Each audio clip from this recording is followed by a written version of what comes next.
In my calling working with youth in gangs and prison, people tend to think I'm conflicted. I work with the shooter and the one who got shot. I work with the thief and the one who got robbed. I work with the abuser and the one who got abused. I work with the murderer and the family of the murdered. I work with the ones who harm and the ones who are harmed. Yet I never feel conflicted. The way this works for me has been simple. I do not agree with the lifestyle those in gangs have chosen. I do not condone violence or crime. I do not like all that comes with the lifestyle choices.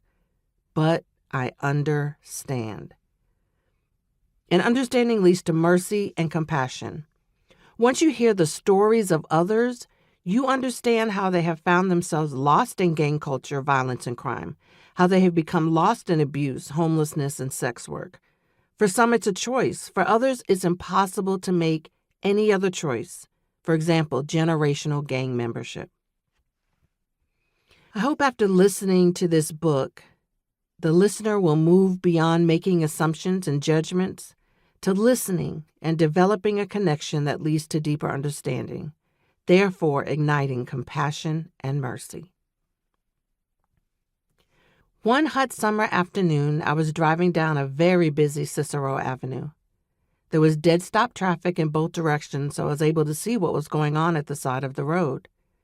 A small outreach group of about 6 church members was outside waving signs and yelling to the traffic, "Stop the violence! Put the guns down! And our youth need us!" As I was watching, I noticed 2 African-American boys walking through the church protesters, and not one protester said anything to them. They walked by without even a hello. Another teen girl walked by in the opposite direction, and no one acknowledged her either. The church members were so busy communicating their message, they failed to see the people the message was for. Most people on the margins go unseen. The homeless person begging on the street, the gang member posted on the block, the inmate locked away from society, the sex worker on the street corner, the teenager walking down the street. We have become a society that chooses not to look at those on the margin when God is calling us to see them. And as many Black theologians conclude, there can exist no theology based on the gospel message that does not arise from marginalized communities.